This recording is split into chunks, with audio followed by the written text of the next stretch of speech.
Tits. We are back, guys. Wow, it's been about 3 months or so since the last Pirate Radio episode. But yeah, we're back, getting ready for the new season. I'm actually playing TF2 again, so that might mean I'll keep doing Pirate Radio. But this episode is special, and I'll tell you why.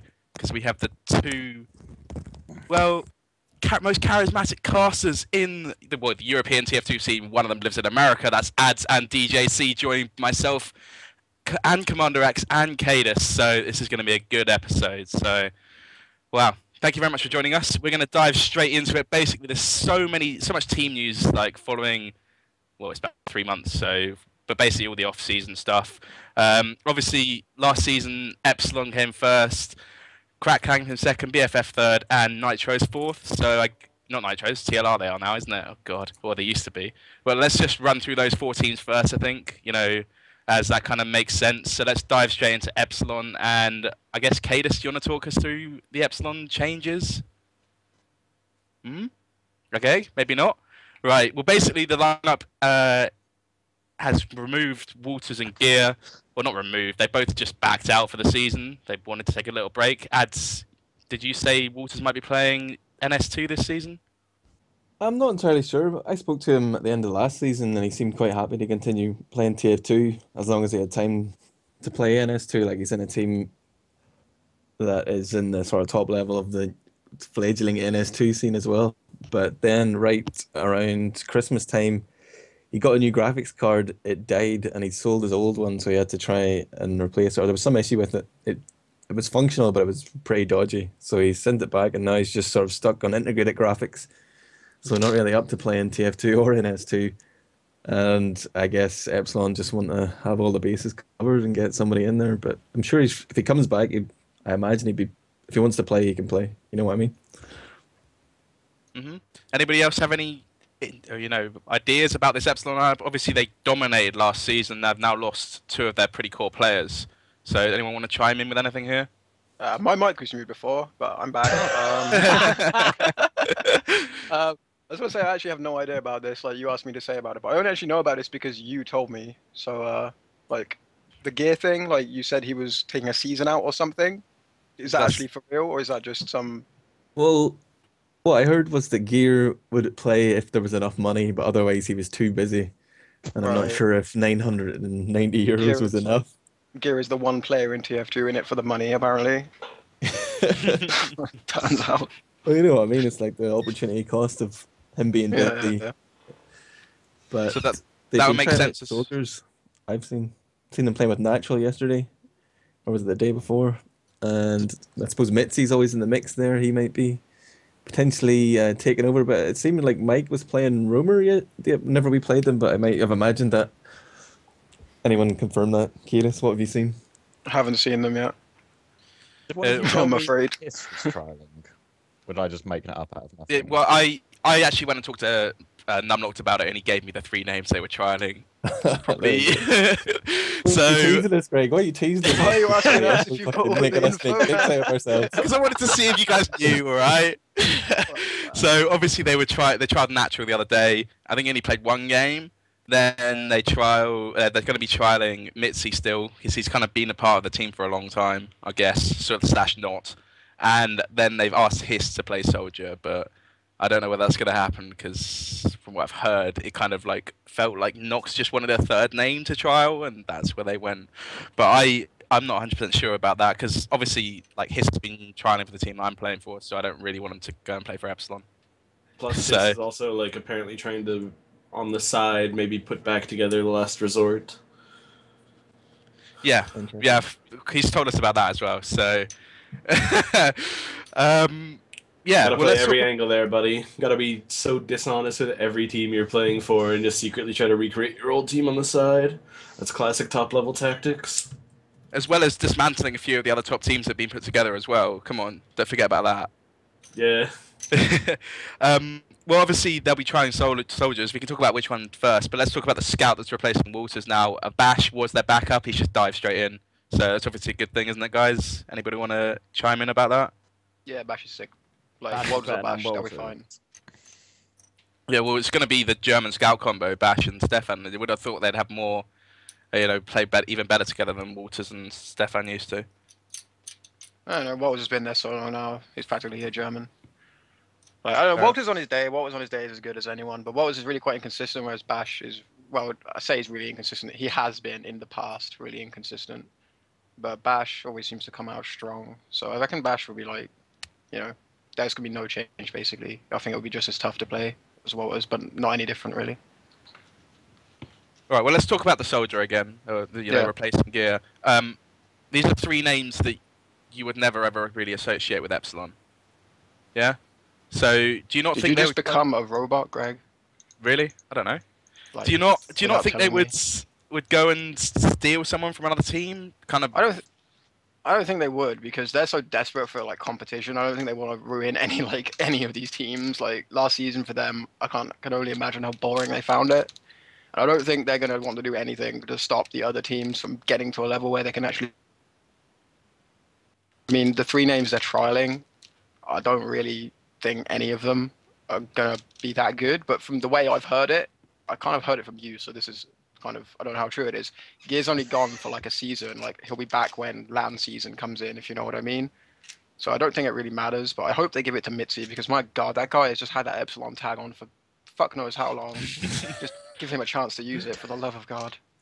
It's weird, like they just go with people they sort of have some sort of association with or are friends with. Like Natural played with F2 and he worked for them a lot because of the Danish team, right? And then you've got Mitzi, who's like Nox's best friend, and then Heist used to play in IDK as well. So they're not really looking too far afield. They're just like, who do we know that plays Soldier Checking your that we phone played first. with before? It's like, I don't think they seem to care too much. Maybe you're right. They just want to give people a chance. All right. Well, I think we've kind of covered Epsilon enough. I don't think, even with any soldier they get in, I think they're still going to be a dominant force no matter what. So, should still be looking pretty good for them. We'll have to wait and see what they decide to do. Obviously, the season, I think, starts in 2 weeks. Am I right? I think it's 2 weeks, something like that. Maybe 3. What, sorry? God knows, is that what you said? All right. Well, let's move on to the next team, which we'll talk about Crackland. I don't actually know that much about it, so having Ads here is going to help. So, Ads, why don't you go into the details of why Red Shock left your team since last season? Well, we always knew, even since the playoffs. I think it was maybe after the 4th place playoff game against TLR that he sort of dropped the bomb or said that he was planning to just step back. And the next season, he just didn't really want to continue playing serious TF2 like that. Okay. But we knew about it. But at the time, I just said, like, it was coming up to Christmas, whatever. Don't worry about it. Chances are he'll come back anyway. People are always saying they're going to quit.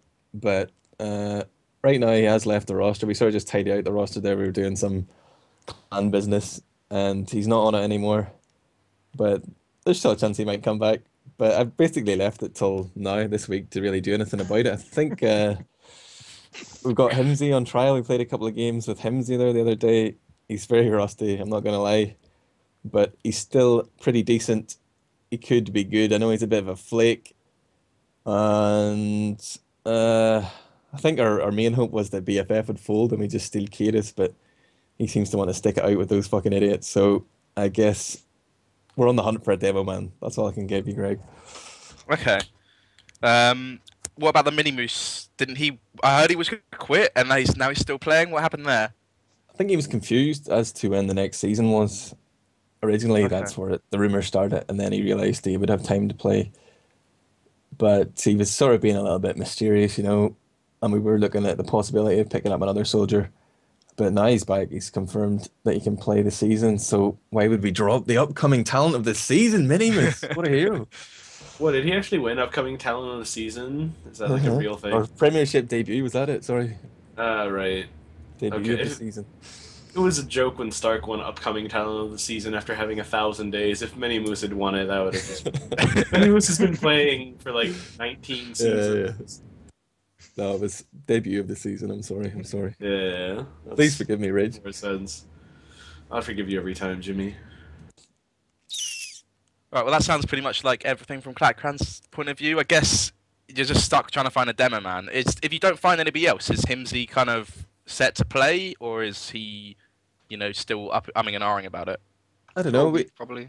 The name came to us through Cookie, who was, they're putting together that Brooder team I'm sure you're coming on to, but I think Himsy's just interested by the unlocks. I don't want to, he doesn't say anything at all in Mumble, so I can't really tell you what his mindset is, but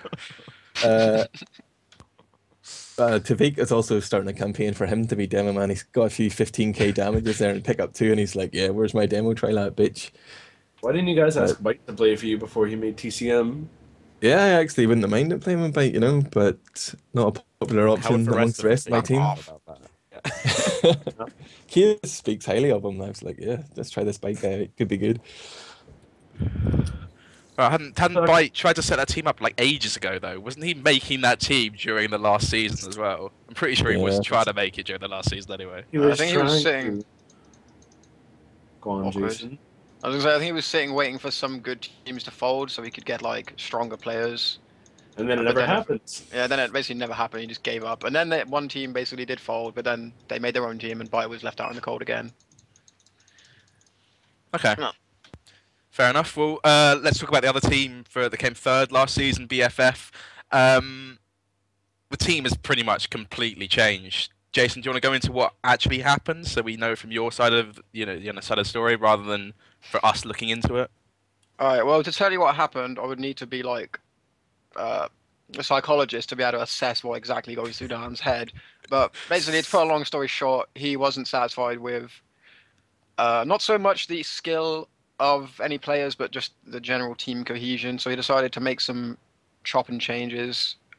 He was gonna cut Zeb and Miralyn, kind of. Yeah, he was gonna cut them. Then somehow they found out about that and they just left. So it kind of just happened on its own. Cookie was leaving for his own reasons. I think he was planning to stop playing TF2 for a while. Originally, he was planning that. We'd already got Bevan in toward the end of the season because Bibban had just like lost interest. And yeah, that's about it. So we got Quad in because Quad's pretty good. Got Hox in because Hox is pretty good. We got Evil Moon in because we got fucking desperate. Evil Moon's a good medic, man. It's harsh. I'm just saying that because I can see his name in IRC. Evil Moon's really good.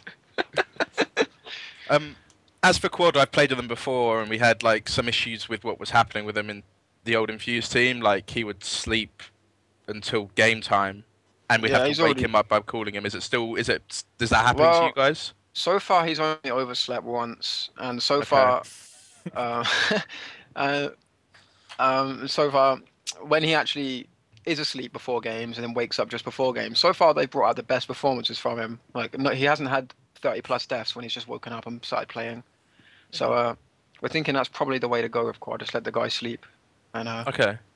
I don't know. Has he been high the other times or is not? I honestly can't fucking tell with Quad, man. Like again, he's like Dan. Like I just have no idea what he's thinking at any point. I just don't bother. I just let him do his thing, and hopefully he'll show up often enough that it doesn't become a problem.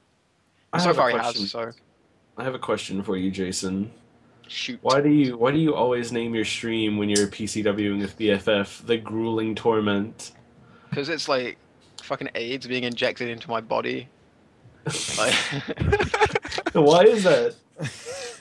Couldn't really tell you. Hard-hitting answers. I have very short patience for a lot of things that tend to happen. So it's just like we're going through a phase at the moment where we're having to, fix a lot of things very quickly. I think we can do it. Maybe, but yeah, I don't know. It's such a hook, confidence. We're sick. We're gonna fuck up everyone, man. I don't know. I'm just giving people the wrong impression so they don't expect anything big and they're surprised. Underdogs, Mind Games 2013. Exactly. All right. Well, let's talk about TLR then, as they did come fourth last season. Then they obviously folded. Does anybody actually know the reason for that? I haven't got it written down, so this is hopeful. Like all their players were like, "Oh, we're quitting TF2 now," and then all their players came back and like, "Let's play TF2 now." That was about it. I think it was at the time he was scheduling that playoff. Heist had just started a new job, and he wanted to make a good impression. It was sort of like some sort of short-term 5-week contract, but the hours were not suitable for playing, and he thought he wouldn't have a chance, but now he's got a new job, a totally different one. He was telling me as I read out the details of his personal life. But anyway, he is got a much better job with better hours. Like he says, he finishes at 4, so I guess that is conducive to being a pro gamer. So I'm looking forward to having him back. I think they just forgot that there was an off season. It's like, oh, we want a month Seems break from TF2. We have to fold now. It seems like every team does that. I think the only one who actually isn't back is Tragxantic. I know that Heise is getting tried out for like 3 different teams, and Cyber is in the mix for like every open soldier spot above Div 2. And who was their scout that wasn't Josephile? Donut. He also wants to play, as far as I know. Yeah, No, I've heard Donut wants to play again. And Evil Moon is on your team, and Drosophile wants to be on a team, but nobody wants him on their team. Like, Drosophile's on he's got a Outsiders team. It's on Outsiders, he Matt. has a team, really? Yeah, Freshly promoted to Div 1 French team. now. It's perfect Oh for him. man. we'll cover them later on, I guess. For him. Let me check Right. out who's on this sick roster. So let's hypothetically speak here, right? I've heard rumors that Hiss wants to put together this TLR team again. And basically what I think it is going to be like the 3 combo players coming back, which would obviously mean Evil Moon leaving BFF if that happens. So that'll be Cyber, Hiss, and then Evil Moon, followed by another soldier. I have no idea who it would be. I know. I've heard Flisco it might be around, so maybe that. Who do you know, Rich? Go for it. His is interested in destroying your team completely and getting Daleth. Okay. Well, like, what I've heard is they desperately need scouts. So that's what Hiss said to me. They desperately need scouts. He basically came to me going, "Do you want to join my team if this doesn't work?" And I'm like, that's basically what he said. He didn't say it in those words, but I told him no. I'm guessing he did that after he tried to steal Bevan by offering to stick him with Nace. And I'm guessing Nace also said no, because Nace has also just joined the team, as far as I'm aware, in Div 1. Okay, well let's stop destroying the reputation of a possible future teammate and myself, and let's move on. I think we're more reinforcing a reputation you already had. Yeah, You've done this like 4 seriously. times now. It's like the least surprising thing to happen. All right, let's move on to the next teams, and I actually want to cover Broder now because we kind of talked about the BFF losing all these players. This is where they've gone. Broder is such an awesome team, like having these players back. Basically, the lineup's going to be Zebasai, I assume playing Pocket, or is he playing roaming? Pocket. All right. Miralin on medic, Tech on roaming, Bib and Cookie scouts, and Ribs returning on Demoman. So what a lineup that is. Who wants to talk about that first? Nobody in that team will ever calm a word during the game. It will be the most silent, like, Hey, man. despair-filled mumble I've ever heard. I'm sure Zebasar will complain enough to fill the comms. Miralin will make... Go on. Is it definitely Ribe on demo, or is it Zebo? Yeah, Yep. no, it's definitely Rib. Definitely Rob. Because I heard something along the lines of, if it's NS2 team, he's in 1-2. No, he committed did well. already. I They think. just won their playoff game tonight, so he might be. Basically, there's like a sort of live final for the ENSL that hosted by the ESL in Hamburg or some. Oh, so what I heard was that I heard a similar thing to you about the NS2 thing. But originally it was like he was going to let them know on Sunday. But then it was like it depends on his NS2. But then they said he was joining anyway, despite the fact that NS2 was still going on. And then he joined the roster only TF2 hours. So I'm assuming he's doing it. Oh my god, I've got hiccups. But yeah, I'm pretty sure he's doing it. But I don't know. I kind of have my doubts about how long it's going to last. And the same for Bibben as well. This is just Cadis's bitterness shining through. No, Yeah, it's honestly not. Like, I mean, I'm not saying he's not going to stick around, but I'm saying when a player hasn't played the game for 2 years, however long it's been, and then commits to a team before he's even opened the game again in that whole time, you just kind of, I don't feel confident, if you know what I mean. Okay. I have a message from Zebasai saying Ripper said he's committed whether they win or not, and he'll be playing from Wednesday onwards. Cool. Make someone on that team stream every game. so we don't hear any comms. It'd just be muted pretty much the whole way It'd through. be sick, dude. All you would hear is you would just occasionally hear Miralyn. Zeb's would be like, "Where are you, Miralyn? I'm on No, the bridge lobby front door." Zeb's actually really vocal player, especially when he's playing pocket. I think a lot of the comms are going to come down to Zebasai, as well as Miralyn's like random interjection of nonsense. But Zebasai, I remember like a couple of times in BFF when we put Zeb on pocket, he would he'd go from basically saying nothing until he killed someone to basically evil mooning and not showing up for even a second. But like it was all like useful stuff coming out of his mouth. So I don't know. I think he should do a good job of carrying the comms on that team. But like the flank, like if Bibbin's not feeling it, Bibbin doesn't say shit. Cookie doesn't say shit like until he's killed. He's like, I've killed everyone, guys. Cheers. And Tech, I have no idea about Tech. I don't even know if he speaks English, to be perfectly honest with you. Tech doesn't come a lot. Yeah, but yeah, I think Zebasai would do a good job of picking it up for them. What's Flippy's deal in that team? They've got 2 backups, Jukebox and Flippy. I want to quickly play Agony Aunt for Cadus here. How do you feel? Zebasai's like gone and made this team without you, Cadus. What's going on?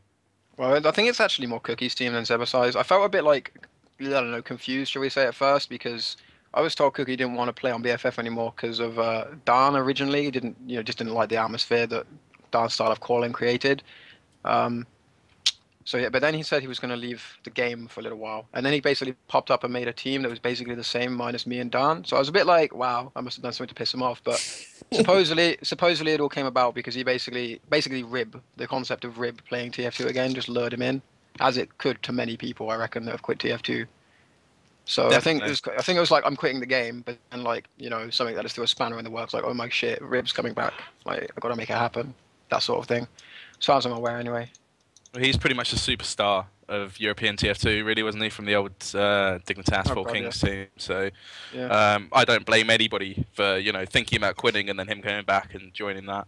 But I think we covered that team for a fair amount of time already. I want to actually talk about the teams a bit later, about who's going to be in Prem and what our predictions are a little bit later. So I we'll just leave want to say, that. just for want then. to throw in quickly that I'll be streaming a PCW against this team tomorrow for anyone keen to see how it's going to go. Not that I'm just shamelessly highly self-plugging, I highly suggest watching Cadus's team PCW. And for entertainment value, hope that it's a bad day. All right, let's move on to the next team. I want to talk about. I actually want to talk about Quarantine before we talk about Doctrino. So, Quarantine, from what I understand, they are completely unchanged from their last season's team. They brought Dr. Leon into the side, but I think that's a backup. But that's as far as I know. Does anyone know any more information? Leon's just there temporarily while I forget his name. One of the soldiers on holiday, so Leon's just there for a couple of weeks. Yeah, Then Lion's Leon- on holiday, I think. Yeah, then Leon's going back to he's like in some Div 2 Scandi team with Okay. like Two Nuts and Crouton and all that. Fair enough. All right, that's cool. So that means that the lineup state remains the same: Kryptonite, Fuo, Lion, Calho, Quinn, and Zappis. Which is fair enough. Let's move on to Doctrinal then now, which has had a few changes. Obviously, first one, Arx has been removed as of the end of last season, and I've replaced him. And then they're looking for a demo man to replace Sparry because they want to be lannable. That's basically why they've removed Sparry. Oh, did they remove him? Oh, well, I think they asked him to leave. I don't know.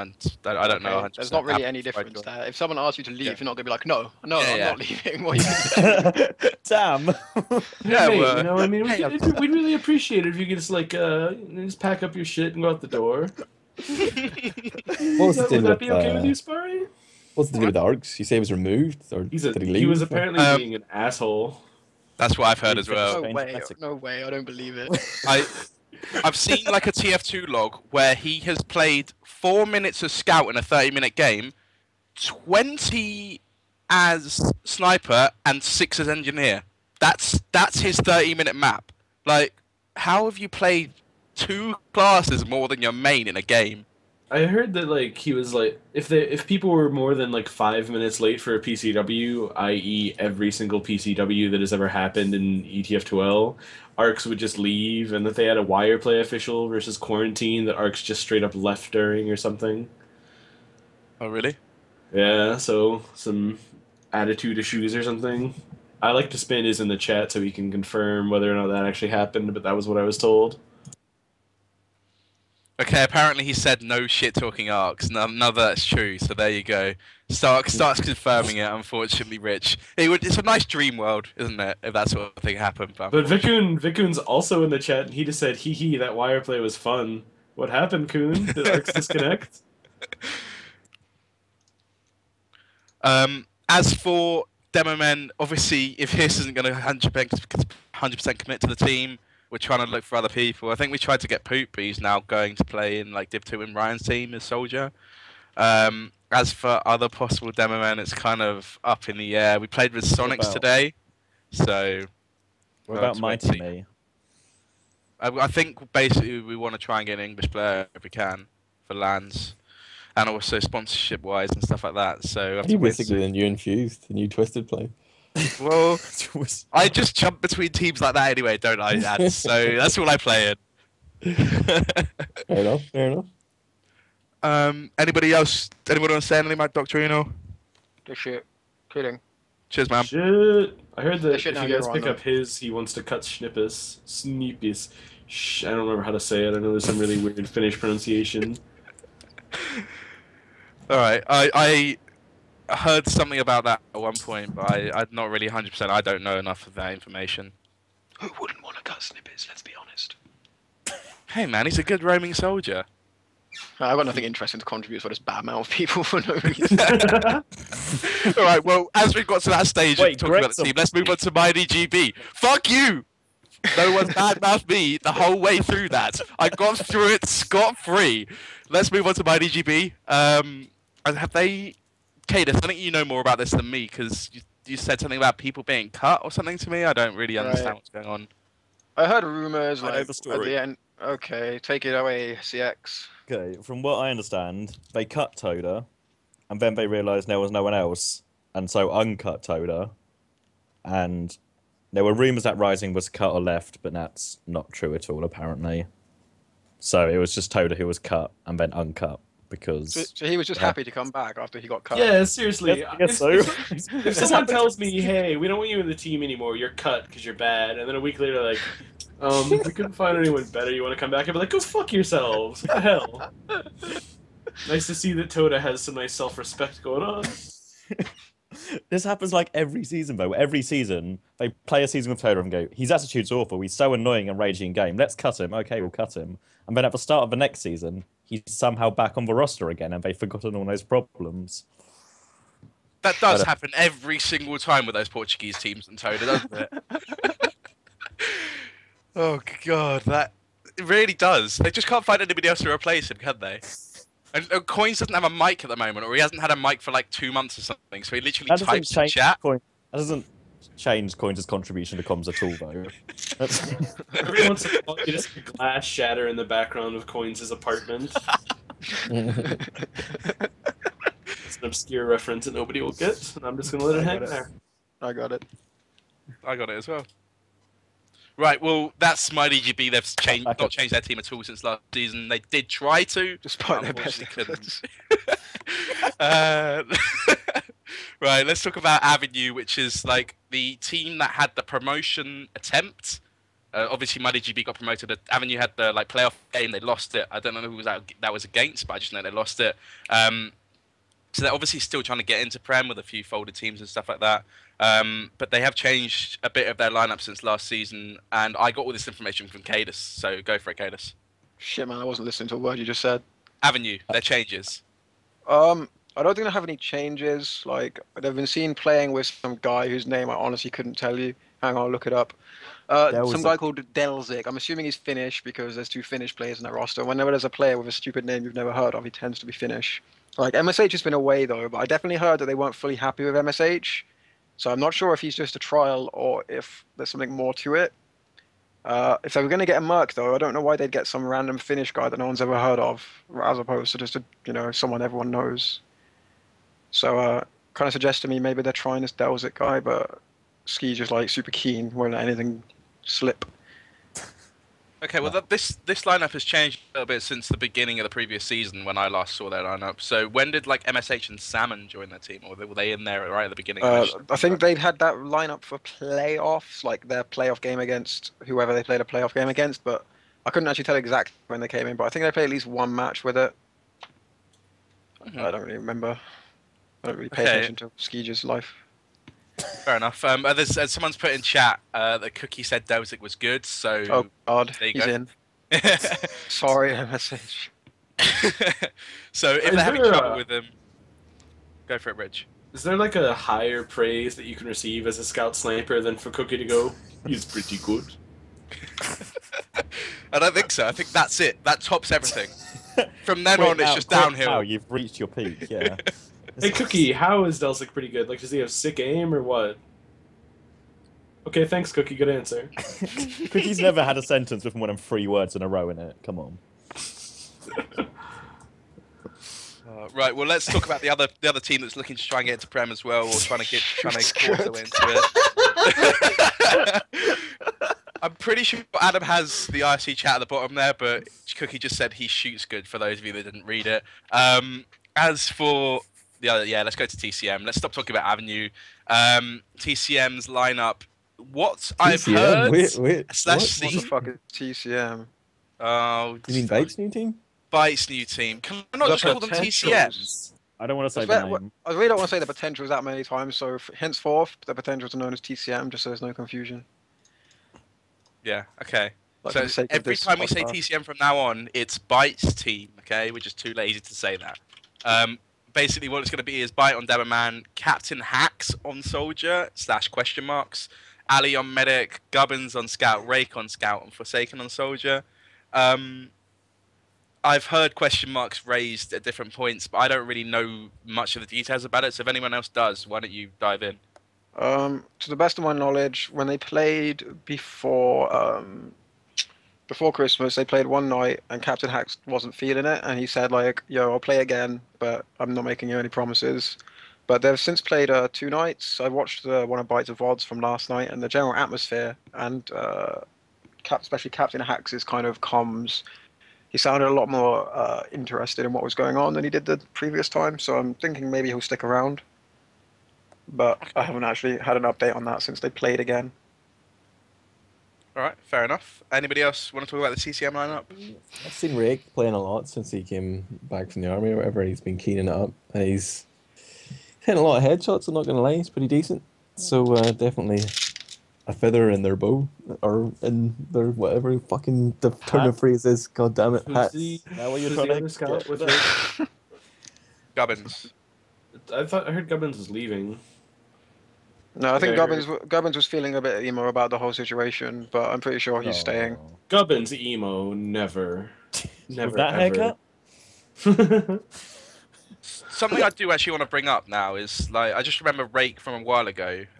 Maybe it was 2 seasons ago or something like that. He had, from what I understood, he had quite a bit of an attitude problem in game, and Yeah, that's he got, what like- stopped him from ever progressing into Prem or anything like that. Well, So he played for Seacrest, didn't he? And then he got removed, I think, for the reasons you said. But I don't know, from playing with Rake, he doesn't rage, but he kind of, He gets I guess, kind of whine. whiny. Yeah, he does Standard whine a fair Finnish, bit. moany whine kind of But thing. I don't know. Sometimes when you put, like, kind of more reserved whiners with, like, big, like, in-your-face whiners like Bite, they tend to kind of reflect. And they just kind of, they don't whine so much anymore because someone else has basically got it all covered. So I reckon Rake probably won't be much of a problem for them. You know what I mean? Like- I think I understand you completely, Cadus. So I hope everyone else does as well. I've heard that Ali's in-game personality isn't the best either. I think in he's terms just. of Better general recently. whining.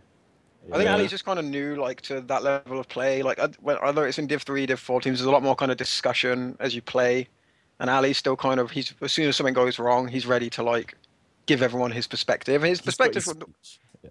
it's not normally wrong. I wouldn't say he's wrong most of the time, but he just goes into way too much detail at the wrong moments to talk about it. And I think he's going to learn pretty quickly not to do that. I don't think he's going to be that much of a problem really in the long term. They definitely might. From the VOD I watched with them before Christmas, they're definitely going to have to tend to shut the fuck up sometimes. But like I said, I watched the one from yesterday, and he wasn't doing any of that stuff, so I think they'll be fine.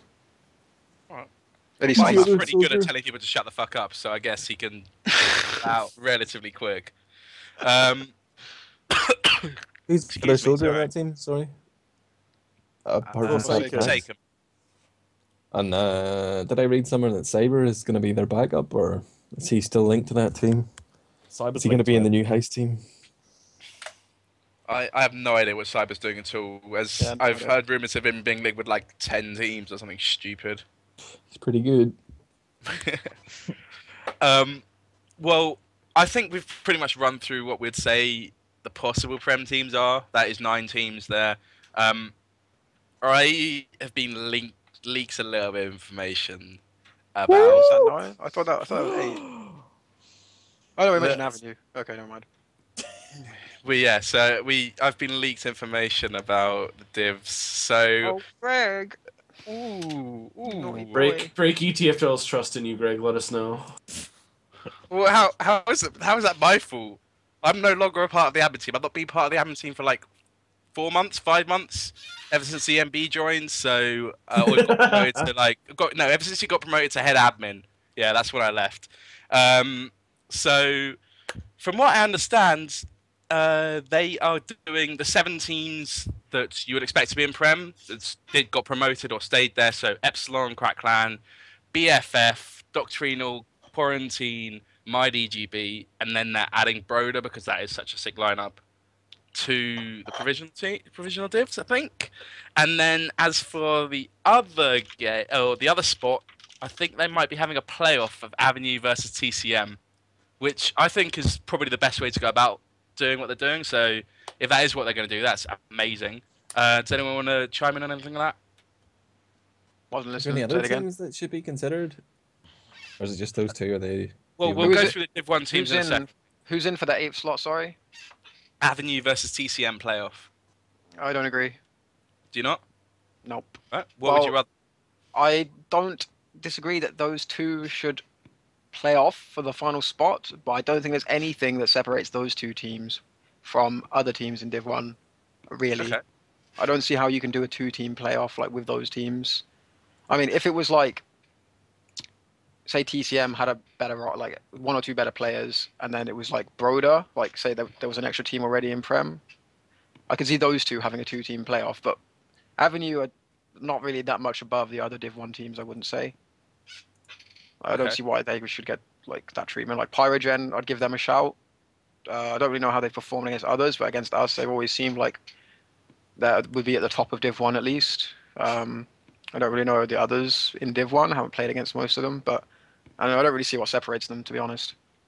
Okay, so should we go through the Div 1 teams, then talk about maybe who else should be in the playoffs? Yeah, man, hit me with it. Okay. Well, I don't think we've written everything down about the Div 1 teams. Does anyone know what's happening in Pyrogen? And they've kept the same sort of lineup from last season? Anyone know? Yeah, anything well, at all? Pyrogen, they won Div 2 last season. I'm pretty sure their roster's the same. I could not tell you because they always wear these stupid French faggy fake nicks, so I really don't know who's on the team. Okay. Apart But you- from T-Mac and their sick demo, whose name escapes me. Exxon. Exxon. Exxon, yeah. So you're Apart from those saying two. that you think a team that got promoted from Div 2 last season deserves the opportunity to jump straight into Prem? Or the opportunity to play to jump straight into Prem? Yeah, just as much as the top Just as Div much 1 as teams Avenue do. do. Okay. Yeah, I think that's just from what I've seen of them play, to be honest. Like, we have better games with Pyrogen than we've had with Avenue, at least like pre-Christmas. Like, Pyrogen were pretty good, whereas Avenue we were just kind of, occasionally they'd put up a fight, but mostly just kind of rolled over them. All right, fair enough. As for the other sort of Div 1 roundup sort of thing, should we start with the UV team? UV have just reformed. Have they changed any of the lineup? Zabby, do you know anything about the I UV? know. Go Yeah. for It's the same scouts and medic. It's the same pocket. Ordinator's back, and they've got Empty in on as the second soldier, who's like an MG superstar of Russia, and we're getting Spirit in on demo, and that's it. Who's Spirit?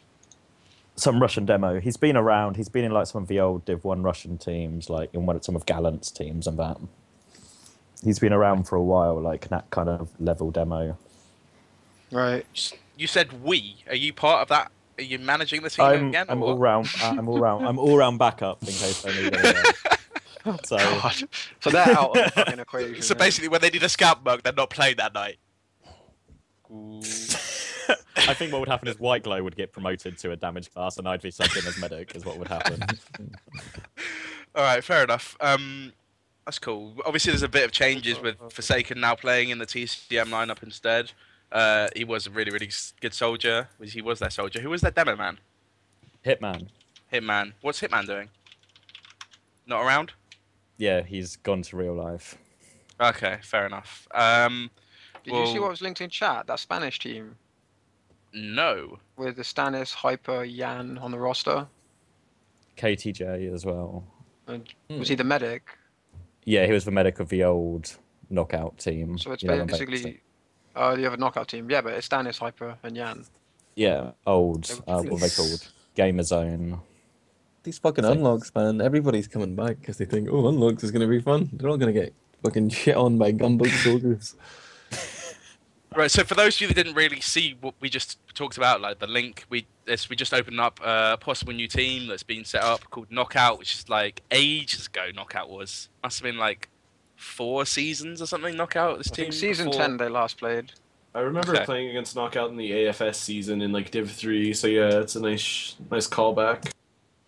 Yeah, so this is basically like a full Spanish roster, including it used to have a Stannis and Harry Hook. This is where they came from, the old Knockout lineup.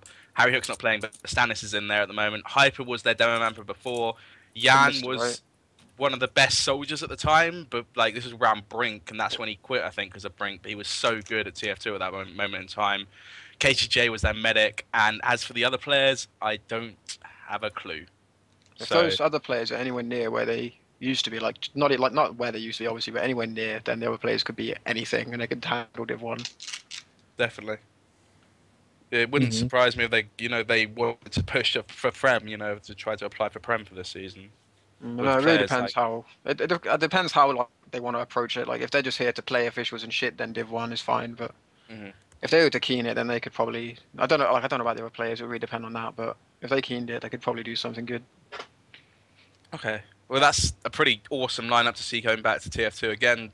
Unlocks has brought a fair few people back, I think, from what I see, me myself included. If I he if I had was unlocks playing, next season, by the way. sorry. He didn't Oh actually. yeah, bother shit. We doing can talk about that anything later. Oh about my that. god. Okay, maybe we should talk about that later. Let's just keep running through the Div 1 changes. The problem is that because I didn't really pay any attention last season, it's really hard for me to know what the hell was going on with Div 1. Let's see, Lutuset, obviously Oh yeah, man, they're good. they got they got I'm a fan. we I'm a beat them fan of Lutu set for sure. They got really annoyed with Twisted Play last season because they refused to play us when they should have played us or something shit like that because it was too late for them. So we got a default to get into Div 1. That's all I know about Lutuset. I Did they swear get to promoted to God- Div 1 anyway? They did get promoted to Div 1 in the end, didn't they? Someone dropped. I think they're like a proper team though. Like They're good. That's yeah, not- they're good. that sounds retarded, but like there's no. I've only played them a couple of times, but they didn't seem to have any like star like hero players. But they seem to like they look like they knew each other, they knew what each other were doing, like a proper team. Like a lot of Div 1 teams, they just tend to be like pretty good DMers, just running around and shooting shit. But Looters there seem like a team with some real promise. Like not there yet, but like they could actually go there one day. Didn't they win a map against BFF, Jason? Um, You guys kind of have lost to every Div 1, probably. Div 2, Like, and Div 3 we went team. through, we went through a phase where it was just like my fucking god, Mace Windu could have rolled us by himself. Yeah. But like, That is Yeah, an old like- school reference. If Mace Yeah. Windu were here right now, a What? smile would set over his face. but yeah, like there was like I don't really judge them off of their victory over us, just the general way in which they played. Like they aren't there yet, but they're definitely like a team for the future if they stick together. Well, like they had mind. I would have said he would have maybe their standout player, Oh, six yeah. sniper, etc. But he's just going to the army now. They had Lizard on Demo Man, who wasn't very good, I think. But now they've got Moore in instead, so Moore has returned. More. Yep. Like He's their triple Demo chin more. Man. Uh-huh. As in HUD guy. No, that's probably the safer way of associating him. He's playing under a different nick. I can't remember what it is, but he's back playing with them. And like That's sick. we've got Santu, Asku, like a lot of familiar Finnish players, and Tumblall is like this. I think he's an up and coming soldier. I'm not entirely sure, but I've never really heard of him until last season, and he is like doing a lot of damage. So I'm not sure who they've picked up to replace Mind on Scout, but I think they're solid, man. They play a very tight game. I would definitely have them in the playoff for Prem if they wanted it. Right, fair enough. Let's move on anyway to the rest of the Div 1 teams. We've got Elemental Violence listed next. They've only got one real big change. Zethio, as is written here, Zethio the Cripple has left the team and Coco's in to replace. What is he crippled? Is he I got the think same thing as you? he did the Jake? same thing as me. He just like overdid it, and now he's got a wrist injury, and now he's got to take some time out. Shit, Yeah, that's bad. they're calling it the TF2's Demo bad, Man bad. wrist now. It's the new tennis elbow. Oh god. So, Coco, other than playing against him like today, I don't think I even knew who he was. So, does anyone know anything about him? He's Good, looked good decent. DM. Okay. Like, So, he's but it's a a good shame DM. they lost SEO though, really, isn't it? Yeah, I don't know. Like Zefcio, I don't know. Like a year ago, I thought he was gonna like just like soar to the top. Well, not maybe the top, but like soar to prem. And then he just seemed to like slow down. Maybe he lost interest. Maybe I was wrong. I don't know. I always thought Zefcio would go up the ranks pretty quickly, but he just seemed to stay where he was at. I don't know if that was his choice or like if it was just EV, like if EV weren't going the right way or something. I don't know. But either way, like, Coco's pretty sick, like DM wise. So I think with Zefcio kind of having slowed down, Coco's probably a good pickup, as good as they could have hoped for. Okay. I like Zetsu, like he's a sound guy, but I always find myself fucking raging at him in pickup too. So I think it's good that they got rid of him. Sorry, bro, but like just his game sense, I'm not entirely sure. Like he seems scared to play Demo Man. He's too timid or something, and then he pushes at the wrong time, and I was just like getting mad. But yeah, Zetsu out, coconuts in. I like it. I just read that Ace left as well. Does anyone know when that happened? Does that happen in the off season? Apparently, he left to pursue his music career. So, yeah. Joey C Pretty cool. 2.0. Yeah. What was that? Smoke- Sorry. Joey Who? C Who? 2.0. I mean, who's pursuing a music career? Ace. Yes, You know, their sure. former medic. Yeah. So who's that medic Yes. now? They played. It began with K. Castos. Castos. Is that Oh, right? Yeah. yeah, Castos is fine. He was back up for them, so he's just moved. He's been promoted. That would make sense. I've Castos is picked alright. up the claim to fame, man. I mentored him when he was in Div 5. Now he's big time. You know he's the next big thing. Seal of approval right there. Did you take Alright, on well, your let's- habit of dropping Uber incessantly? Yeah, such a Only when brilliant. it doesn't matter. Right, let's move on to the promoted teams from last season, which one of them is Autobots, which from Woo! rumors I've heard didn't Folded. they get they folded. That's what I've heard. Folded. They're folded. I've Folded. heard they're not folded. I'm told they're definitely folded because their only good player has left. Who, I was Commander told Ed? they just need a soldier. No, Cruson left. Yeah, exactly. Twitch is going to go to scout, and they just need a soldier. Oh, well, the half of them stuck up recruitment threads. Well, really? Hope they have then. I'm pretty sure they folded. Either way, like they will It's gone fold pretty. because Yeah, they'll. I talked to Mark earlier today, but it's gone pretty downhill, obviously, in between. Oh well. All right. Well, I just want to point out, right, that team has done fucking terribly since Zavi left them. Like Zavi was the glue that held that team together. Wow. Wow. All right, let's move on to I'm the an other inspirational Hold on, leader. hold I on. can't help it. Have you ever heard the theory that in TF2 the only good teams are the teams that have one person to put all the blame on and put all of the shame on? I would explain a little bit about CX's career arc. I'd like to take credit for Autobot's downfall as well, because I seem to remember me and Ips murking for them in some playoff game and just spent 30 minutes berating Mark about how he was a terrible demo man. Which you then proceeded to lose. Yeah, we lost as well. Yeah, I just remember having a pirate radio episode about that and being like, how the fuck do you lose with ads and Ips working for you? Who are you playing? To Prem Mercs. To Lutu set, we lost a Div 1 playoff with. Oh, is that why you think Lewis set is sick? It's all coming out now.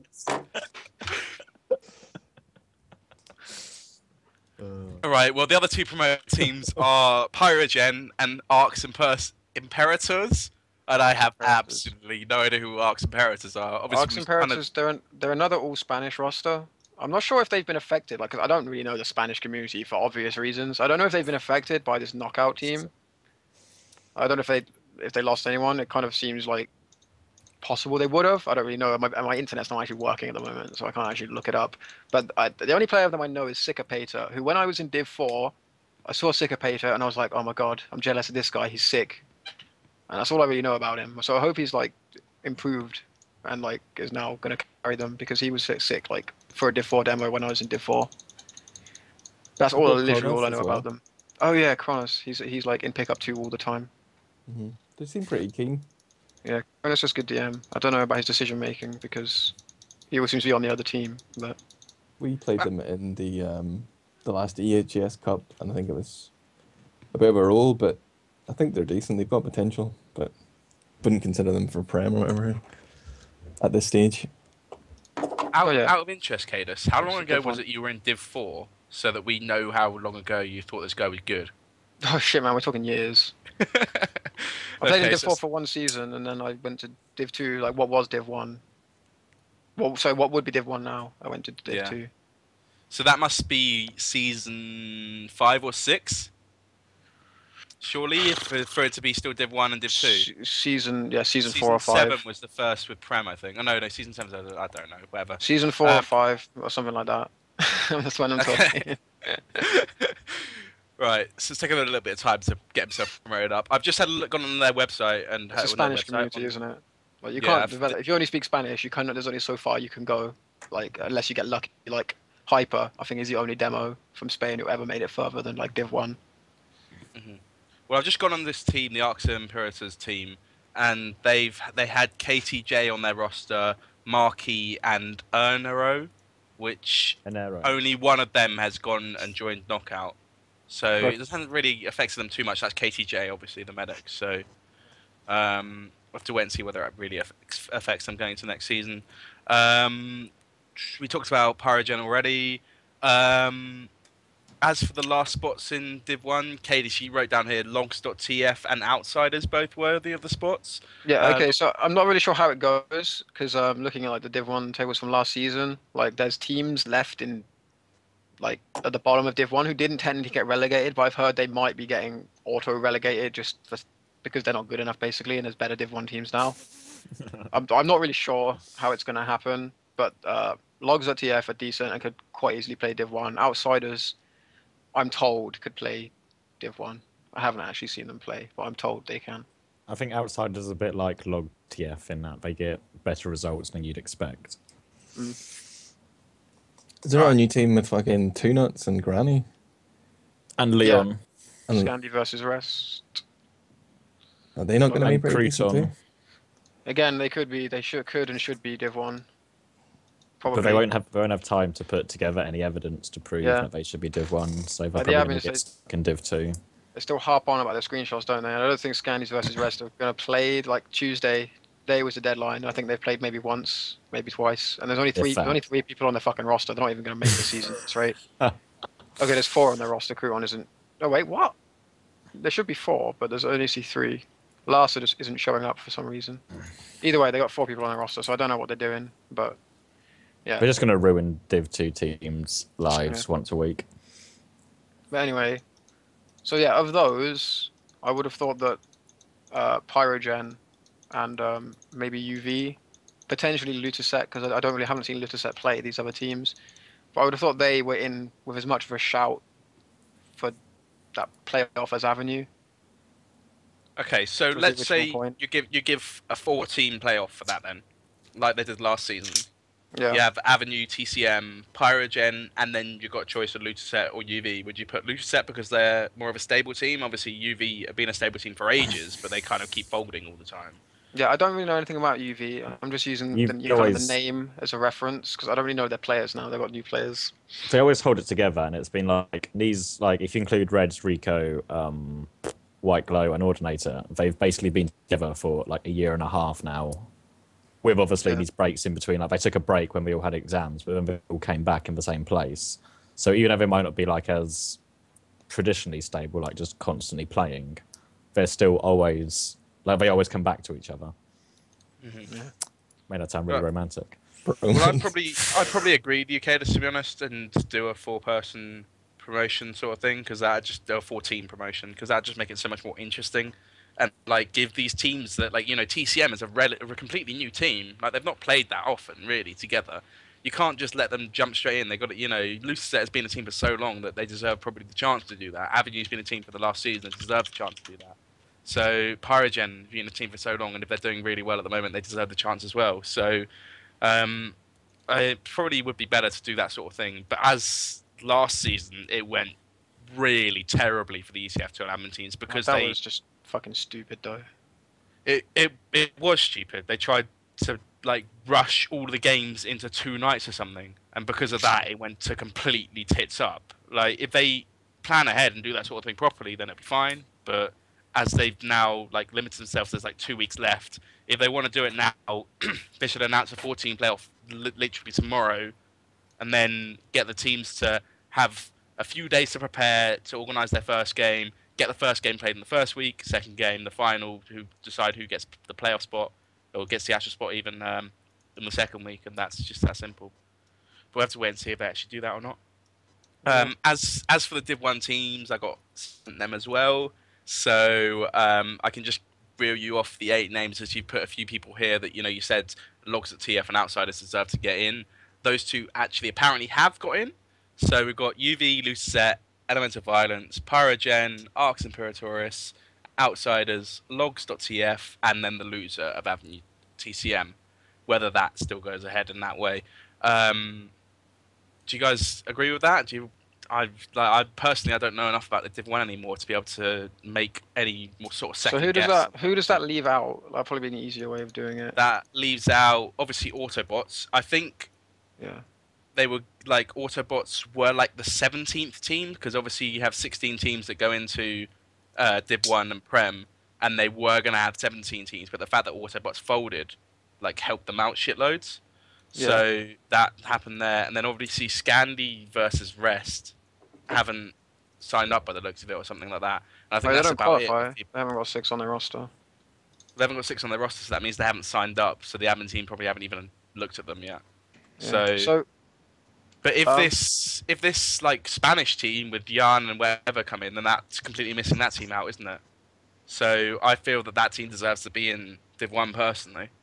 Yeah. It's kind of hard to say about seeing a list, because I don't know these teams like that well. I'm interested to hear what Admirable thinks, because I think he has a bit of knowledge of these Div 1 teams as well. Yeah, like, they all seem worthy. Maybe they're going to have playoffs to get into Div 1 as well, if there's a lot of teams coming back. But like Greg says, the admin should act sooner rather than later. And hopefully Vanilla TV can pull their finger out and cast all this stuff, because it'd be a great start to the season. What? I'm available to cast, call me bite. What has been going on with Vanilla TV recently? Because obviously I've not been there with my internet being down and not really caring about TF2. So who knows? Is that basically what's happening, Rich? There's just been nothing on since the end of the season, and there's been that cup, the 6th cup. I haven't been in the Vanilla TV IRC channel. I haven't been in the ISC channel in like 2 months. I'm pretty much gone from the organization. I was gone from the organization after everyone had decided to kick Byte and Trell because they were actively harming Vanilla TV, and then everyone pussied out of it the second it actually came up. I was pretty much done at that point. And then I was extra done when the ETF12 Grand Finals were scheduled 10 days in advance, and they received exactly 2 days of promotion. Wow. So they get what they've been asking for, or / we've been asking for so long, happened. Oh, we've got to make sure it's planned in advance, and it is, but nothing actually happened. That, to be fair, that has happened a long time before this. Lots of the Infuse games were planned like 7 days in advance, 6 days in advance in the previous seasons, and I constantly got people pestering me like a day beforehand, like, "Oh, when's the Infuse game?" It's tomorrow. It's been set for ages. You could go on ECF2 and see it. Well, why didn't you tell me? You can see it on ECF2 website. That's just right there. Oh well. Let's not worry about that for now. We are currently talking about obviously the Prem and Div 1. We've kind of gone through everything now for that. Does anybody have anything more now they want to add? All right. Unlocks. Fuck yeah. Should we talk unlocks before we talk predictions for next season, or would you like to do predictions first? Go for it. Unlocks. We decided, right? Ads, you've been a big part of the admin team in the last season, I think, and you've been trying to introduce these sort of small unlocks rather than a massive set of them like Cross was trying to do at one point, and obviously that sort of thing. Do you want to go into it first? Well, I don't really take any credit for it. I think this has just been a sea change that's coming up over the last couple of seasons. I think maybe the thing that's really set it in motion for me was at the start of last season. I did this like Premiership feedback where, because there was so many big changes coming in, I just went into the mumbles of all the teams and talked to them about it. And I was really surprised, like how many top teams, like especially Epsilon, that were just like, yeah, let's get some unlocks in next season. Like go for the ones that actually seem to be used in America.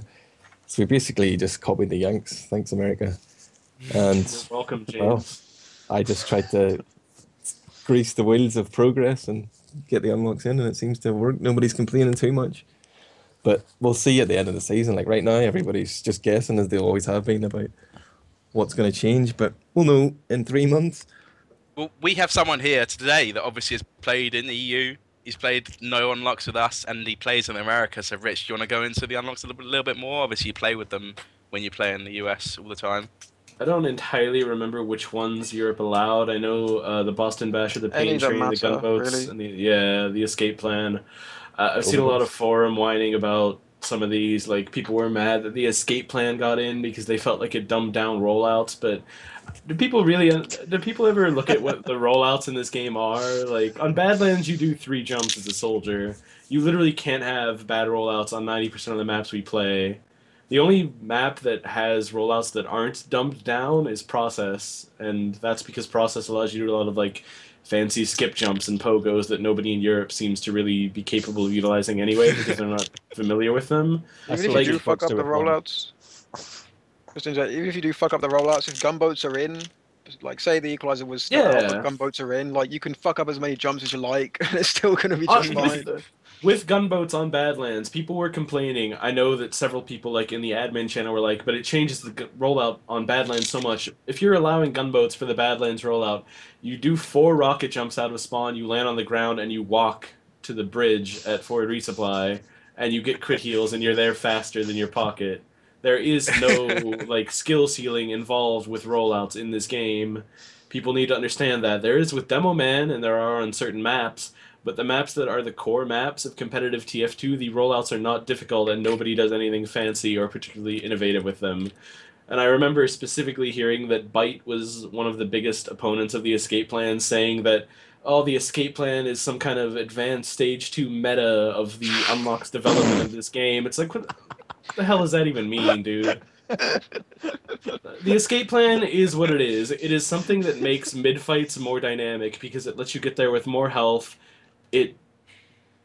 I don't know how I really want to phrase this. It just lets you get there with more health. It opens you up to so many other things.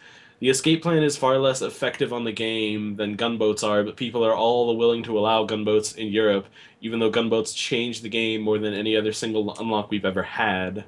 Like, the escape plan is barely relevant. If you can't kill a soldier with 20 health, that's on you. Like, that's not something that boils down to, oh, it's a shitty weapon. That boils down to, he has 20 health and he can't shoot at you because he's running away. Yeah, Byte, I agree. as Evoked just said, Byte said the escape plan makes bad soldiers look good. What bad soldiers are going to look good in Europe anyway because of the escape plan? Which bad soldiers will be made better specifically because of the escape plan? The gunboats are going to change everything. That's just what they do. The way that American TF2 is now, on mid-fights, like Blaze is the best roamer we have. His mid-fight on CP Process is that he jumps in to his enemy's health pack, he jumps back and takes his own health pack. He jumps on top of the crates and takes the little health pack. He jumps to the enemy sewer and takes that little health pack. And somewhere along the way, he maybe shoots a rocket at the enemy as they're just staring at him like, what the hell can we do against this? Like, gunboats affect the game in such a good way and make... Well, I don't want to say good, like, it's not completely good, but they make so much happen that wouldn't happen otherwise. The other stuff is, like, the Boston Basher is really nice because it opens up so much more possibility. Before the Boston Basher, you always had to have one soldier sitting with your medic building Uber, but now you can move soldiers to more dynamic areas, give them buffs and let them work in like different spaces because you can just have a scout sit there with the medic and build.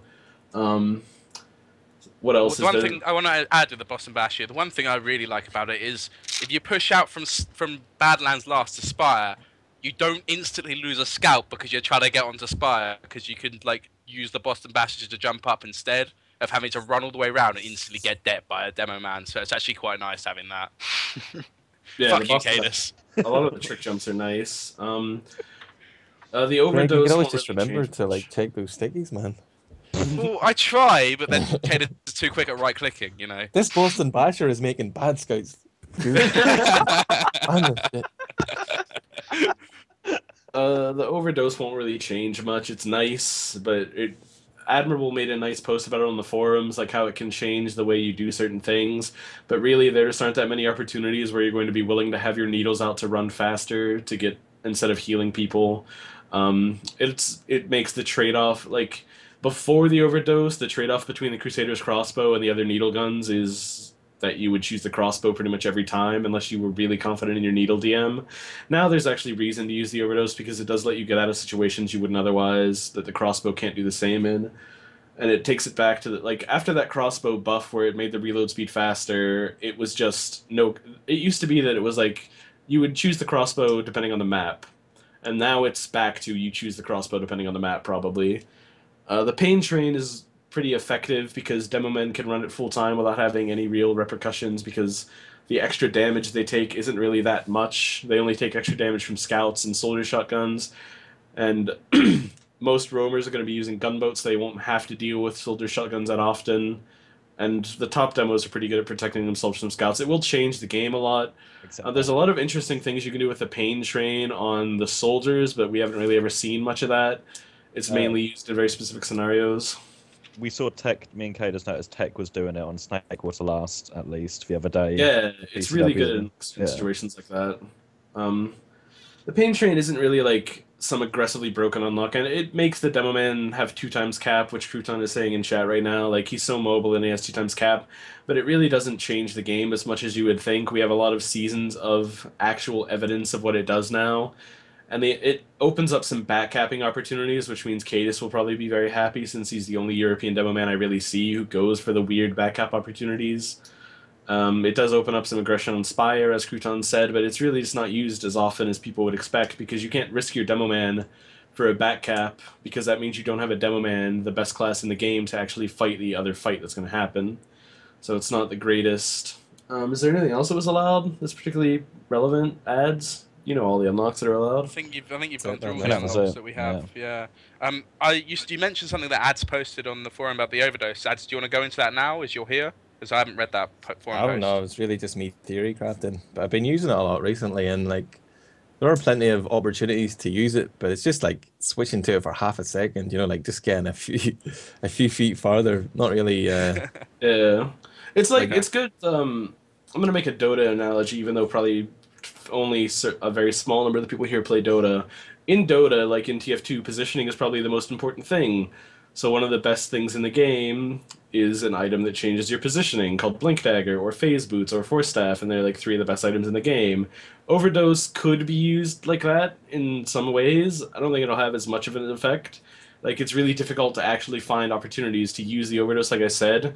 But in a game where tiny positional adjustments make all the difference, the overdose really can help with that. Like, there will be a lot of times where a medic is trying to escape or trying to move himself to a position where he's less at risk and he doesn't really have someone to heal and protect. And he will be able to use the overdose to, like, decent effect to move there faster. It's nice. Like, it's not huge, but it's nice. All right, Yep. fair enough. Really, it Thank just you very comes much. down to it really just comes down to the gunboats are going to change the game completely, and depending on your opinion and how long you've had to play with the gunboats, like I know a lot of top American players are kind of tired of it at this point, but it does change the way the game is. Really, really. Sometimes it's in a good way, sometimes it's in a fucking terrible way. Why are American players tired of it? Is that because they'd They're rather not necessary. be in the game, or is it the people that use it that are tired of it? It's It's like a combination. Like literally, I told you what Blaze's rollout on process is.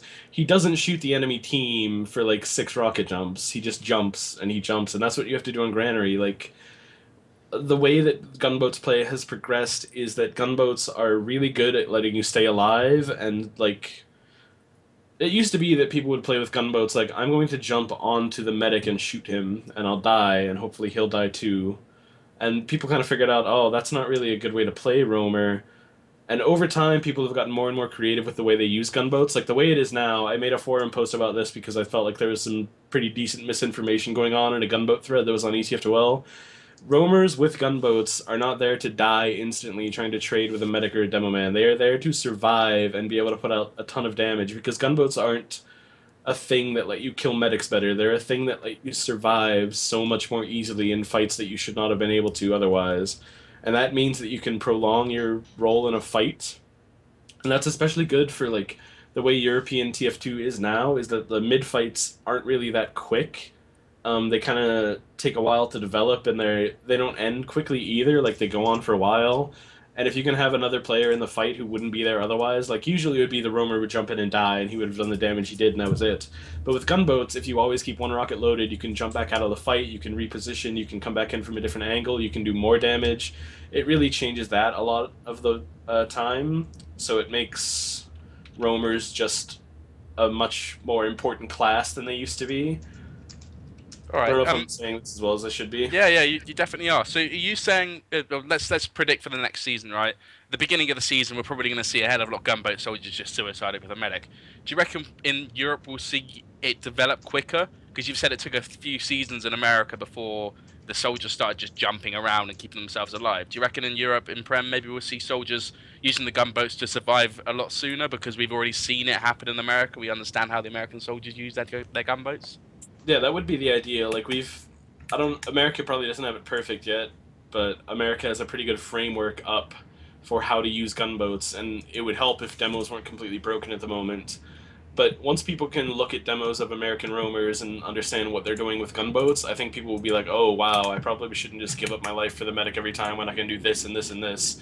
Blaze isn't just the best roamer in American TF2, like he's so good at everything he does, and he's one of the best overall soldiers as well. Like, he outplayed his pocket soldier for several seasons in a row on the strength of his gunboats play and his creativity.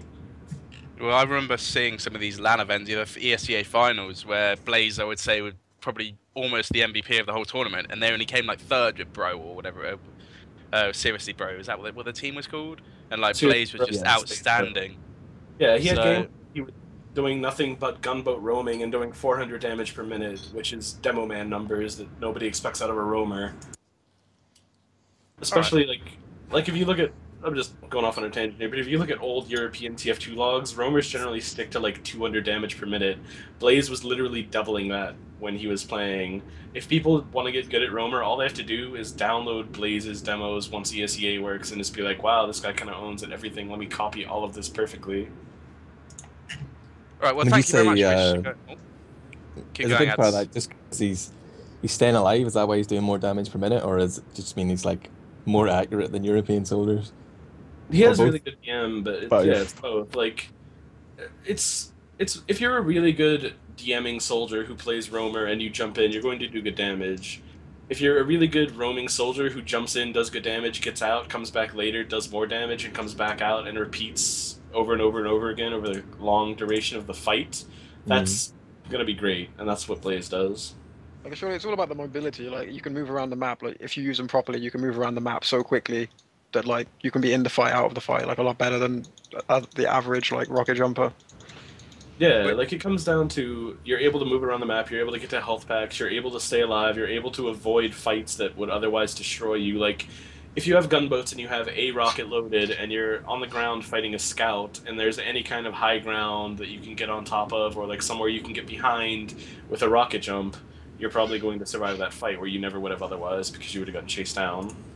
If you think of all the times, like, roamers without gunboats spend, like, sitting in a fucking corner, like, waiting for the medic to finish healing this demo, or, like, waiting for a medkit to respawn, like, with gunboats it's normally faster just to jump into a different medkit if it's just been taken than it is to stand around for 20 seconds waiting for it. or however long it is, 10 seconds. Yeah, Like, it's just a lot Gunboat's more, changes the game. so much less standing around waiting for stuff to happen. You can just go and make it happen. I would say that the way gunboats changes the game in a good way is like this. If you're a roamer, gunboats are the best. If you're anything else, you kind of wish gunboats were there. And that's why I was always so confused, because the argument was the escape plan makes bad soldiers good, but that's what gunboats do, man. Like, I'm terrible at soldier. Like, I can't hit things, but I'm okay at roamer because I have gunboats, and I can just jump away from fights and come back later when I'm on better terms. It just exaggerates like the other skill set of soldier, like rocket jumping. Like it's been like obviously it's important, but if you look at European soldiers, like so something I always say about European soldiers, they look so much worse than American soldiers just because of the way they move themselves around the map. Like the average like Prem Euro soldier, like his rocket jumping is so like more basic and cumbersome. Like whereas you'll see these like just the average, even pocket soldiers of Americans, like they're just like platinum. like yeah, like really well controlled, like small jumps, like to get through a doorway, like just that kind of thing. You see it from like Mike, you see it from Zebasai, but you don't see it from like half as many soldiers you should, like for the fucking level they're playing at. And it just it's because of like it's partly because of gunboats, it's partly because they're more serious, but like gunboats just reward that style of like that skill, like than more than whatever I was saying. You know what I'm saying? Fucking tired, man. Yeah, well, we talked about Like- unlocks for like 15 minutes now. Rich done a really good job of like giving us some in-depth information about everything. I think we should move on because I kind of want to do something else tonight rather than No. just do the podcast. Unfortunately, sorry. Is that right, guys? Are we allowed to move on, or do you want to keep talking about this? Oh, maybe James had something to say. Fucking sick of these real lifers like Greg that disappear for 2 or 3 months and then show up again like nothing's changed, man. What the hell? No, I got nothing to say.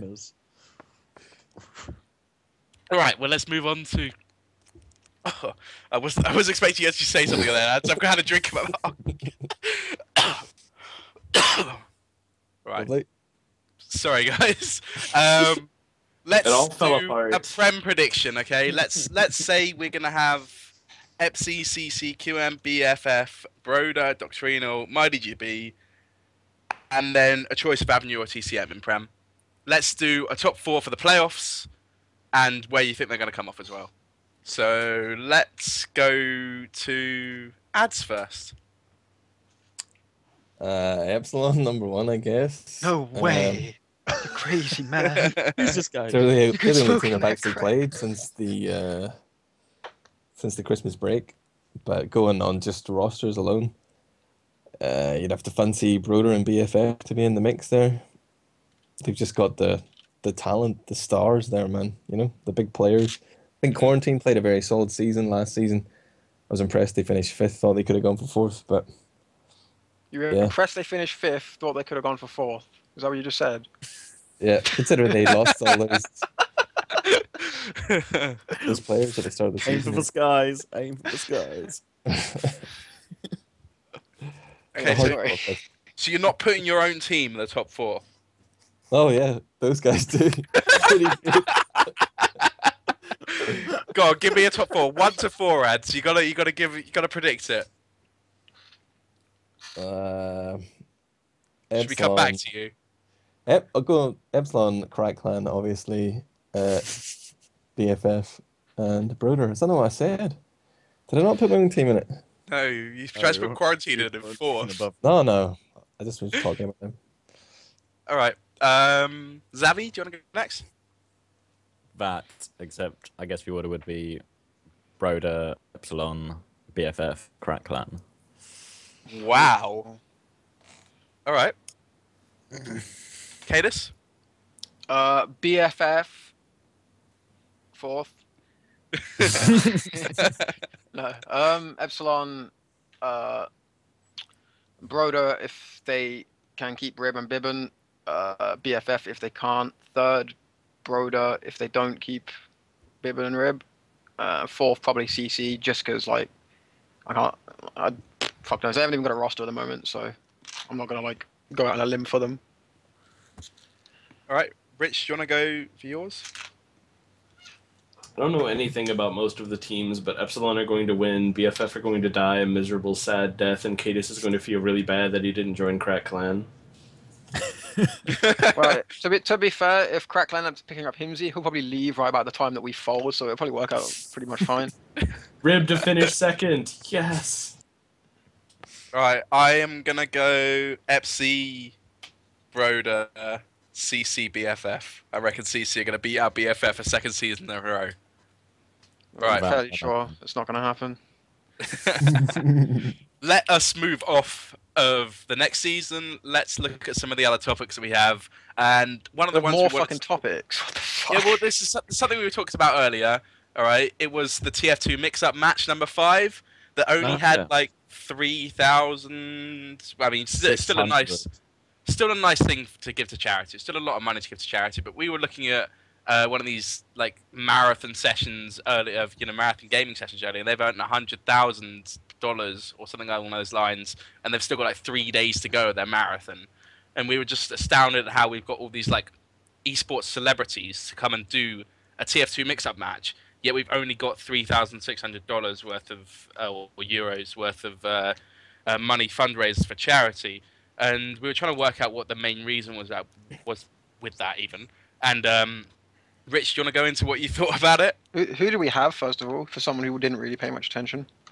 In the mix-up, it was Day 9, Tay Zonde, a couple other Walker. people. Freddie Yeah. Wong, Robin Walker. Tay Zonde, as in Chocolate Rain guy, right? Yeah. I felt like the promotion for that was just appalling, man. Like, Hey, they there had was a Day- pretty big post on Vanilla about it. Yeah, man, Vanilla, that definitely gets all the other people who don't follow TF2. Day 9 was in it, and Day 9 has a huge Twitter following. He has 138,000 followers on Twitter. He tweeted when he found out he was playing in it, and he tweeted about that, but I don't remember seeing a single thing from him saying, oh yeah, remember when I played that TF2 thing? That got posted finally after 3 months. Like, I'm looking at his Twitter right now, I don't see a single post about that. It feels like when you have someone involved who is a huge internet personality, you would kind of want him to like tell the internet what he did. The point of the game is like to be like a huge spectacle, a huge event, and to get attention, and it doesn't seem like they did a very good job of that. Something I want to say here is that Ashkan does a great job of getting these Oh yeah, these he sort of does. He figures into these sort of things. Absolutely amazing. But once you got them, it kind of feels like that's his job done. That's what it feels like from my point of view. It feels like, oh, we've got this. Okay, I'll post on Vanilla. Those guys can see, and I'll post on ETF2L. That from my point of view. That's all the promotion I've seen of that sort of event. And he's done such a good job of getting these people to come and do this sort of thing that it would be, it'd be so much better if they could somehow get a better promotion out of it. And it wouldn't take very much more. Whether Ashkan doesn't have enough time to do it, whether he's tried to and it's not worked, I don't know. But that's just where we stand, where I stand on it right now. Yeah. Does anybody else want to say anything it's about just that, like, if you want to actually raise funds and do fundraising, a live event is so much better because you're like getting people involved and you're hyping it up. Like, look at the silly money we raised on Vanilla TV over the course of a weekend with those exhibition games for like nothing that's half as serious as this. Like, Oh, saving God, don't people's remind lives. me We when I just wanted to sang. send some damn Yanks over to fucking I-46, man. But Yeah, man. Like, Did it not get like DDoS? Like, then they couldn't do yeah, it live. that's why they But couldn't do it. Like, It seemed like there was probably a way around it. Like, what if they recorded it and then just broadcast it live? If that made sense, like didn't reveal the result or anything. Everyone kept it under wraps, and then it was Well, just that was broadcast I live. thought that was the plan, but then didn't Brad end up just playing his VOD of it? Like Yeah. he saved like an AVI to his PC, like as if he was streaming, just saving it to his PC rather than streaming, and then he streamed that like a few days later. I don't know. Like, I saw that- something the like that. entire, Yeah, I was watching his stream and he just started playing the mix-up match stuff, and he realized he like turned the comms off. Like, I don't know. It just feels like there's so much they could do with the TF2 mix-up matches that they don't do. They wanted to get Day 9 to cast, which would have been like sick and awesome, but he couldn't. But it feels like once they lost Day 9 as a caster, they just went, well, this thing failed. Nobody's going to care about this. Let's not promote it at all except to our own community, which really isn't. Like, that's not what you want to do with that kind of thing. You want that to be out there everywhere it can be. You want to get Tay Zonde and Freddie Wong and Day 9 to be like, hey, I'm doing this, and it owns, go watch it. I think they've done a good job. Like, even looking at the YouTube voice, what have they got? Like 500,000 views already there, but it's actually converting that into charity donations or charitable donations. I noticed this massive gulf between that gaming marathon thing, the speed runs today and that, and I was just like, wow, that's weird. Well, that's where Yeah. like the live hype comes into it, and like telling people about how they can donate and where they can donate, rather than just having it like in the YouTube comment section or whatever. By the way, go here to support us. Plus, those speedrun guys are really, really good at setting these events up. They do them a hell of a lot, and they have lots of prizes and stuff like that. They always have a bit of fun with everything they do. They'll always like say, "Oh, set a goal for something," and once they hit that goal, they'll do something stupid, or it'd be like a speed run of like Pokemon or something, and it'd be like, "Oh, if you donate this amount of money, we'll name this Pokemon whatever you want it to be called." So And they the guy's always playing like, topless. he's playing topless. If the sucker was playing and- topless, and I could see that, man. Even me. I want to see Admirable's big old titties flopping about in front of a webcam as he plays a titty mix-up match. Shaking them right now, baby. All right, well, that's like we just wanted to talk about that a little bit. Like, I don't want this to be bad at Ashcan at all, because he does a fucking amazing job at the people he gets to bring into these sort of things. And like, I would love to have played alongside those sort of players, you know, like Day9 and that sort of thing. Be fucking amazing. Let's So just put he all the does blame such a on good Sal. job. Fuck that ginger asshole. What a prick. It just feels like they could do a better job of their PR. And speaking of PR, should we talk about something that happened in the Yeah, ETS? make fun of Ips, make fun of Ips. So, Cadus, I think, has the information. I think Ips told you earlier everything. I don't really know everything about this. So, Cadus, do you want to talk about Ips getting removed from the PR ETF2 admin team? Hang on. Okay, we'll wait. Oh, no, really, We're not right. doing it by now, Meet so up. take Shall I time. get another beer while we're waiting? Close the conversation. I don't know. He broke his PC or something. He's not exactly the most polite person when you fuck him around. He's just gonna be like, "Yo, I can't be bothered with your bullshit." I just assume it was Ibs being Ibs combined with ETF2L being ETF2L. It's not really a match made in heaven. I'm guessing it went something like, yeah, Ibs like I've no doubt that Ibs is like Ibs was doing a good job, but well, I know for a fact he was. But ETF2L, they have their little, it's like quite circle jerky in a way. And I don't think Ips really blended in too well with that circle jerk. So when he kind of went AFK for several weeks because of his PC, I'm guessing that they just saw it as a good opportunity to, edge him out. Skyride gave us the details in the pre-show discussion, and he's typing it right now in IRC, but I'll just restate because people listen more than they read. Apparently, Ips was on the German ETF12 forum telling people to go die and go fuck themselves and whatever. And one of the admins is like, that's not the kind of language we would like to see from an ETF12 admin. He's like, go fuck yourself, you have a tiny penis or something. And like he changed someone's post, and Canfo was like, well, fuck you then, see ya. So basically, it's a German circle jerk. One of the things that Ips told me is that apparently they completely lost out on a sponsorship deal now because Ips has been removed, which kind of sucks a hell of a lot. So, like, from the ETF admin team, I'm being fair enough. That is not anything you want to portray from your organization. Like, if someone's being a dick to people, but to cut something like that, there's a possible, sponsorship deal. If that is actually what's going to be happening, I personally think the ETF2 have got the fucking worst deal out of that. So, yeah. They could have just like told him off. And, yeah. Given him a warning rather than cutting the cords and losing out because of it. I completely agree. Ibs did a fucking like thankless job that no one else has ever done in the history of ETF2L. Probably will never do again. He might have been a dick, but I'm fairly sure it's a bigger loss for the community than it is a gain. Riddle in IRC said, I'll quote, ETF12 lost out big time though, like really big. So yeah, it's a travesty, to be honest. Holy fucking shit, right? I've just been sent a Steam message by someone. Tell them to check Ips's avatar. They will figure out who was about to sponsor ETF2L. And I have Ips's Steam right up now, and his avatar has the Nike tick right next to it. If that is true, he said something about that to me as well. ETF2L are the most fucking dumb pieces of shit ever. Oh damn, Greg's mad.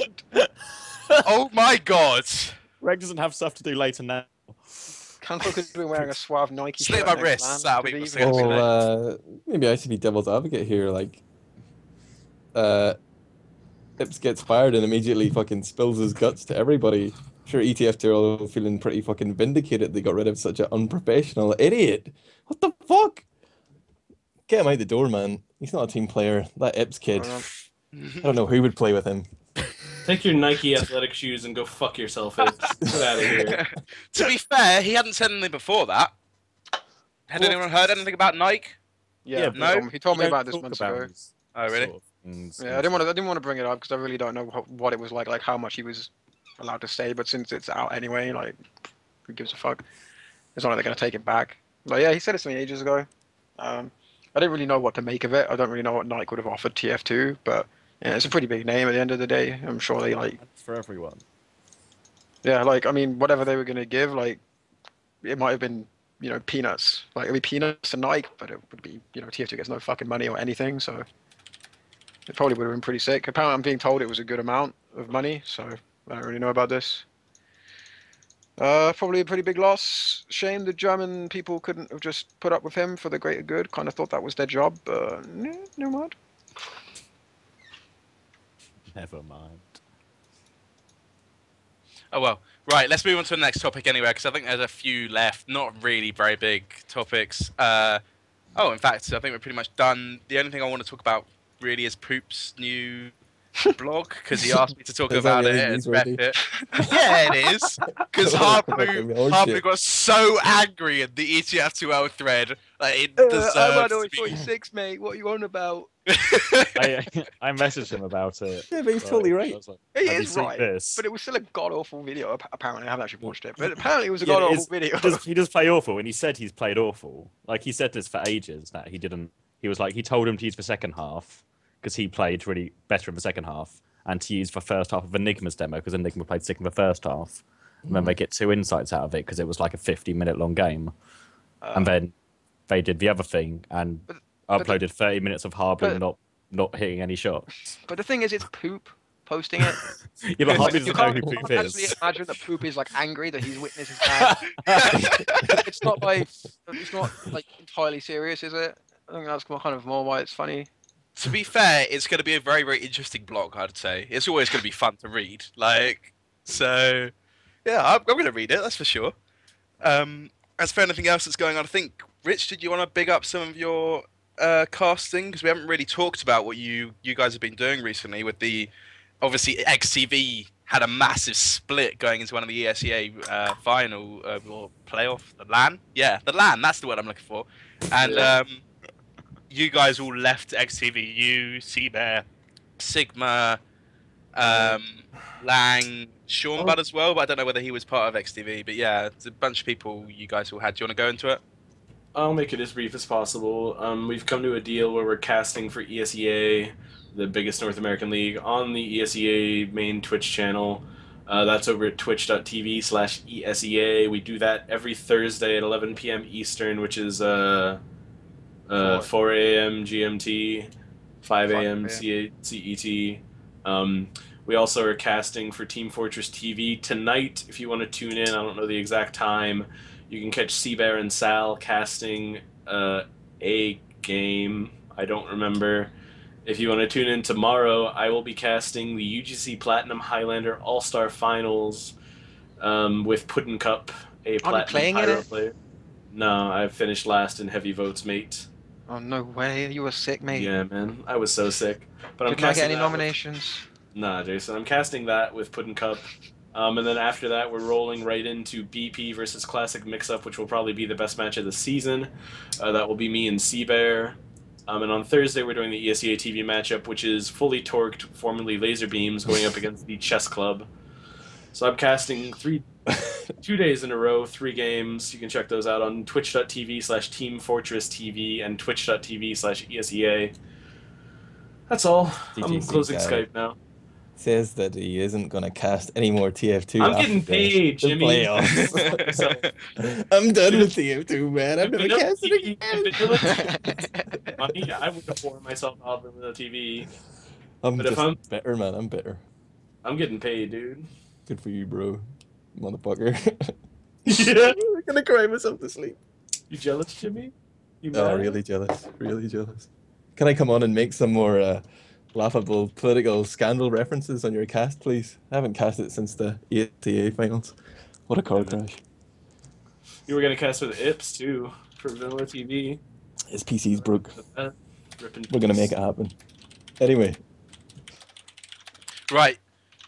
That is it for tonight, guys. We've covered everything. It's been a pretty long episode, so thank you very much for joining us if you stuck through from the beginning. And a massive thank you to our guests, of course, Admirable and DJC for joining us, and then Cadus and Zabby for being here as, I would say as usual, but it's kind of like a new episode 1 is what I feel like right now. It's been a long time since we did the last one, so hopefully we'll see you guys next week. Peace. That's an optimistic promise. you're just saying it's episode 1 because you've lost count of how many there's been, you lazy bastard. 37. I remember You always get it wrong. I You asked always get Adam it wrong. earlier. We're unlived.